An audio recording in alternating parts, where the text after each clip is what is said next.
नमस्कार। आपका बात 25 में स्वागत है। और बात 25 में हमने बात शुरू की थी द बैटल ऑफ नैरेटिव्स की, यानी कि जो कथानक युद्ध भारत में चल रहे हैं। लेकिन ऐसा है कि जब युद्ध चलते हैं तो एक जोग्राफिकल लोकेशन में तो चलते नहीं हैं, एक देश में है या देश के समूह में तो नहीं चलते हैं, वो आगे भी बढ़ जाते हैं, सीमा पार यानी कि 7 समुद्र पार भी पहुंच जाते हैं। तो भारत के बारे में जो भी बैटल ऑफ नैरेटिव्स चल रहा है, कथानक युद्ध हैं, तो इनका एक फॉरेन कंपोनेंट भी है जो कि बाहर चल गया है। अब पिछले दिनों जिस तरह से भारत ने एक स्ट्रॉन्ग पोजीशन लेनी शुरू की है, जो वेस्टर्न प्रोपेगेंडा है या कि अमेरिकन प्रोपेगेंडा है या दूसरे लोगों का पाकिस्तान का प्रोपेगेंडा है, उसके विषय में जिस तरह से भारत के फॉरेन मिनिस्टर बड़ी बेबाकी से अपनी बात रख रहे हैं, वो उनको मुंह तोड़ एक तरह से जवाब दे रहे हैं। चाहे रशिया से तेल खरीदने की बात हो या यूक्रेन के साथ खड़े होने या नहीं खड़े होने की बात हो या कि दूसरे और इंटरनेशनल इश्यूज हों, G20 की लीडरशिप भारत के पास है। और ये कहा जा रहा है कि भारत जो है वो अभी चाइना +1 यानी कि एक अल्टरनेटिव डेस्टिनेशन चाइना के लिए भी की जो मैन्युफैक्चरिंग एक्टिविटी है, जो कि दुनिया को माल सप्लाई करती है, उसका एक अल्टरनेटिव बन रहा है। और भारत की सरकार ने उसके लिए उसको एक्टिवेट करने के लिए बहुत सारी PLI स्कीम वगैरह जो है वो बना दी हैं। तो ये जो भारत पे जो अटैक है, जिसको बहुत सारे लोग मानते हैं कि कहानी है। अब देखिए, जब भारत पे कोई भी अटैक होता है, चाहे वो पाकिस्तान से हो या कहीं और से हो, यानी कि चाइना से भी हो, तो कुल मिला के देश में बहुत सारे बुद्धिजीवी हैं बड़े, उनकी बाछें खिल जाती हैं और वो सुबह सुबह उठ के बांग दे लगते हैं कि देखो ना, हमने कहा था मर गया, हो गया, बस अब कबाड़ा हो गया, अब भारत बर्बाद हो जाएगा और बस बर्बाद होने की कगार पे खड़ा है, आज नहीं तो कल हो जाएगा, इस महीने नहीं तो अगले महीने हो जाएगा। यानी कि पूरी की पूरी बर्बादी का जो नैरेटिव है वो भारत के कुछ विशेष लोग करते हैं। उसमें ये कहने में कोई लाग लपेट नहीं होना चाहिए कि उसके जो मेन आइडियोलॉग हैं, उसके जो गुरु घंटाल हैं, वो भारतीय वामपंथी हैं। और वामपंथी देखिए देश के सभी मीडिया समूह में, दुनिया के मीडिया समूह में वो फैल चुके हैं। उसके बहुत सारे कारण हैं। तो भारत के भी लोगों का उसके अंदर बहुत बड़ा एक हिस्सा रहता है, उनकी भूमिका रहती है। अब कुछ साल पहले जब नरेंद्र मोदी गुजरात के चीफ मिनिस्टर ही थे और ऐसा लग रहा था कि वो आगे देश में कोई बड़ी जिम्मेदारी उठाने की तरफ जनता उनको कोई आशीर्वाद दे सकती है, तो पूरी शक्तियां मिल गई। भारत के जो MP थे, उन्होंने अमेरिका को चिट्ठी लिख दी कि भाई इनको कभी आप वीजा मत देना। यानी कि ये कुल मिला के बात यह है कि राजस्थानी में एक कहावत है कि भाई मर जाए, मरे तो मर जाए, भाभी का नखरा ढीला होना चाहिए। यानी कि भाभी से कोई दिक्कत है तो उसके लिए भाई भी मार सकते हैं। ये एक इस तरह की सोच विचार भारत में रहा है, अब कम से कम भारत की राजनीति और उससे मिले जुले लोगों में तो रहा ही है। अब ये जो हिंडनबर्ग की जो रिपोर्ट आई है, उसके अंदर अधिकतर जो एलिगेशन है, और कुल मिला के बात यह है कि एक तरह से क्रिमिनल एक्टिविटी तो है। और अमेरिका के कोर्ट में उसका क्या है कि कोई भी आदमी अपनी रिसर्च जो है वो पहले शॉर्ट सोल कर दे और फिर उसके बाद में जो है वो उसको बड़े बड़े जो सटोरिये हैं उनको वो रिपोर्ट दे दे और वो पहले से शेयर बेच दें और धड़ाम से शेयर का, और फिर भारत में भी उसकी कार्रवाई शुरू हो जाए। जो मंदड़ियों का गढ़ है भारत में, वो मंदड़ियों का गढ़ है कलकत्ता में। अब कलकत्ता की बहुत सारी नीतियाँ या कि पश्चिम बंगाल की बहुत सारी कई एक विशेष नेत्री हैं, उनका इस सारे घोटाले में जो ये हिंडनबर्ग की रिपोर्ट है उसमें उनकी चर्चा की गई है। और देश के बहुत सारे जो क्रांतिकारी किस्म के लोग हैं जिन्होंने लफाजी से बड़ा प्यार है, वो उनका नाम बार बार लेते रहते हैं कि वो जो है एक बहुत ही बड़ी लड़ाका हैं और वो ये ढेर कर देंगी और वो ढेर कर देंगी। तो उनके साथ में 2 साल पहले से यानी कि भारत के भी बहुत सारे लोग इसके अंदर अडानी के पीछे लगे हुए हैं। यानी कि भारत का कोई जो उद्यमी है वो आगे बढ़ कैसे जाए, हाँ? विदेशी आ जाए, कुछ भी कर जाए, उनको कभी कोई दिक्कत नहीं होती है, उनके व्यापार बढ़ जाए। ठीक है भाई, विदेशी लोग भी भारत के बाहर विदेश कर रहा है, व्यापार कर रहा है, तो विदेशी भी भारत में करेंगे, उसमें कोई दिक्कत नहीं है।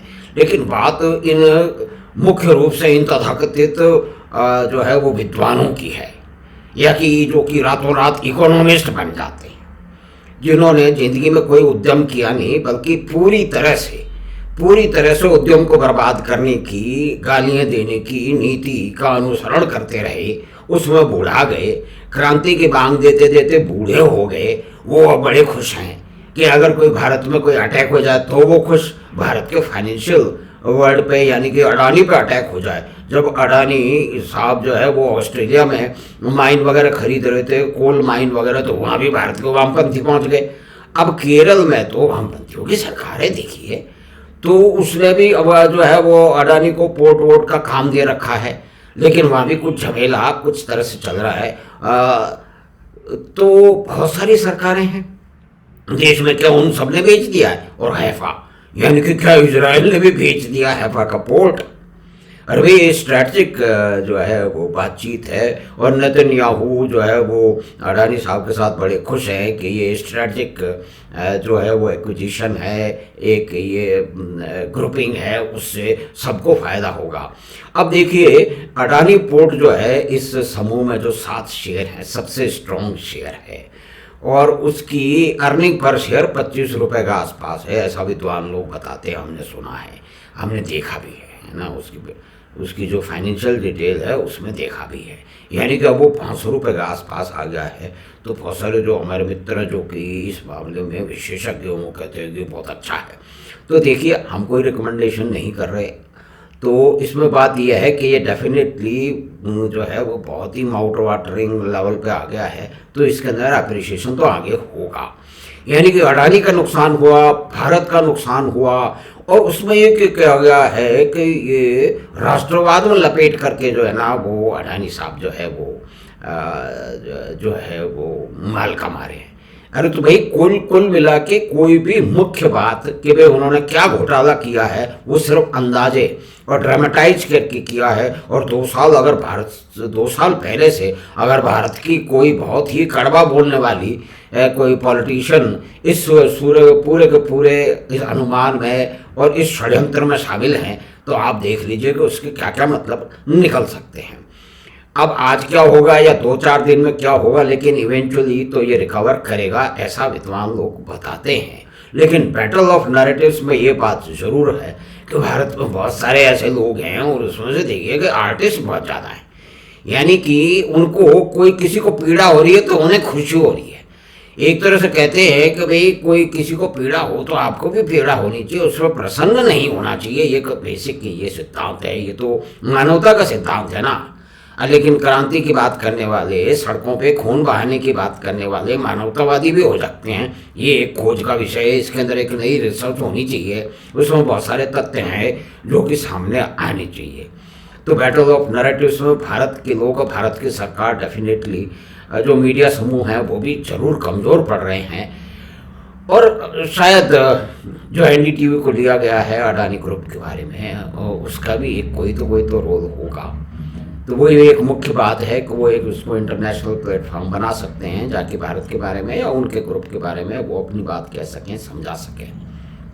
तो हमने बात की बैटल ऑफ नैरेटिव्स की, इसके अंदर कोई भी ऐसी बहुत बड़ी बात नहीं है जो कि पहले से उनकी रिपोर्ट में नहीं थी, क्षमा कीजिए। लेकिन भारत के विद्वानों को, जिसमें अगर भारत की कोई भी बर्बादी हो और भारत के किसी व्यापार की, यानी कि मुख्य रूप से अडानी और अंबानी की बर्बादी हो, तो वो नाचने लगते हैं, रात को उठ के जो है ना नाचने लगते हैं और जय हो करने लगते हैं। तो इस तरह के लोगों को क्या कहा जाए कि भाई सिद्धांत तो उनका भी वही है जो राजस्थानी कहावत है कि भाई मरे तो मर जाए, लेकिन भाभी का नखरा ढीला होना चाहिए। तो ये उसी प्रयोजन आयोजन में लगे हुए हैं।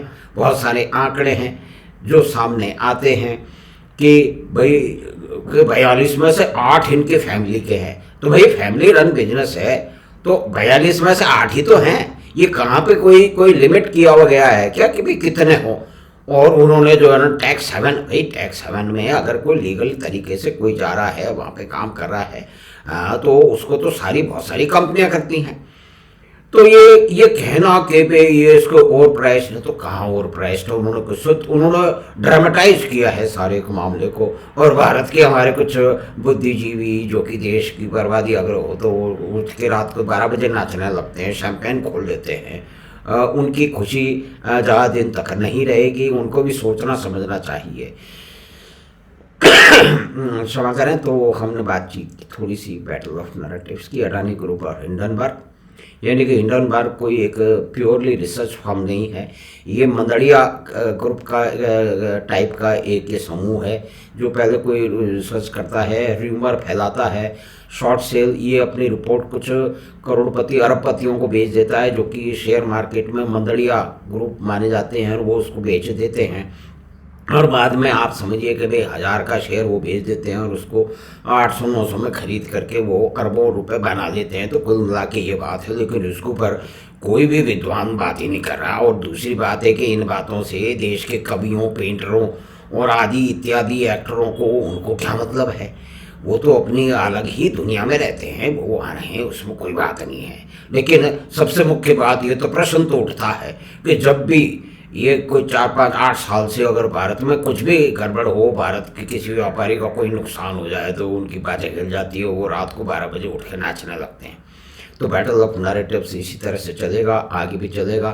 भारत के समूहों को भी निश्चय ही अंतर्राष्ट्रीय स्तर पर अपनी बात कहने के लिए, सही बात कहने के लिए उनको एक मंच बनाना पड़ेगा, उसको प्रभावी तरह से संचालित करना पड़ेगा, जिस तरह से अमेरिका और यूरोप और इंग्लैंड बड़े लंबे समय से करते चले आ रहे हैं। जो पावर ऑफ बैलेंस जो शिफ्ट हो रहा है, जो डॉलर से शायद जो इकोनॉमिक स्थिति सारे देशों की बदलने वाली है, उसमें दूसरी मुद्राएं सामने आने वाली है, वो भी एक खतरा है।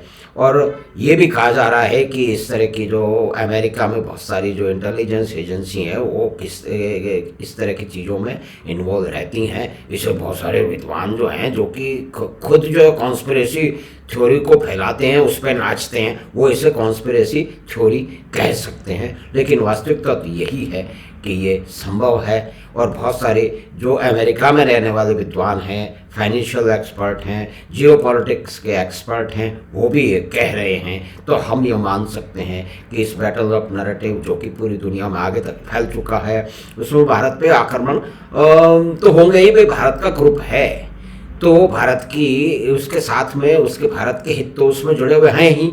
लेकिन ये राष्ट्रवाद के जो विरोधी हैं, जिनको चीन के राष्ट्रवाद से कोई दिक्कत नहीं है, रशिया के राष्ट्रवाद से कोई दिक्कत नहीं है, यूक्रेन के राष्ट्रवाद पे मरे जा रहे हैं, तो उनको भी कोई बैलेंस समझ अपनी डेवलप करनी पड़ेगी। वो कहेंगे हम क्यों, हम तो ऑलरेडी डेवलप हैं, हम कैसे डेवलप करें? तो ठीक है, ये अहंकार हम जानते हैं। तो हमने बातचीत की बैटल ऑफ नैरेटिव्स में अडानी ग्रुप और हिंडनबर्ग की। उसमें बहुत सारे एंगल हैं, कोई तथ्य पूरी तरह से सामने नहीं आए हैं, उसका आप विश्लेषण कर सकते हैं। और इस ग्रुप के शेयर्स में से ये अपने आप फाइनेंशियल एक्सपर्ट से ज़रूर बात कीजिए। हम कोई इस मामले में कोई एडवाइस नहीं दे रहे हैं, ये प्रयोजन भी नहीं है, लेकिन ये सूचना अवश्य है कि इसमें जो सबसे तकड़ा जो शेयर है अडानी ग्रुप का, द अडानी पोर्ट्स, और हैफा का पोर्ट भी अडानी पोर्ट के पास आ गया है, म्यांमार का पोर्ट भी है, और भी कई लंका में पोर्ट हैं। तो इससे कई शक्तियों को दिक्कत हो रही है। और भारत में कुछ बैठे हुए जो है ना, वो जो बंडलबाज लोग हैं, जो कि देश में कोई भी नुकसान हो उस पर वो नाचने लगते हैं, उनको तो दिक्कत होगी ही। तो बैटल ऑफ नैरेटिव्स पे हमने अडानी ग्रुप और हिंडनबर्ग पे बात की, और बहुत सारे जो उसके विभिन्न आयाम हैं उस पर बात की। तो हमें आशा है कि ये छोटी सी बातचीत आपको पसंद आई होगी। तो आपसे फिर दोबारा मुलाकात होगी एक नई बातचीत के साथ। तो आप चैनल बात 25 को सब्सक्राइब करें, लिंक अपने मित्रों और परिवार के साथ साझा करें। हम आपसे फिर शीघ्र ही मिलेंगे एक महत्वपूर्ण बात के साथ। धन्यवाद, नमस्कार।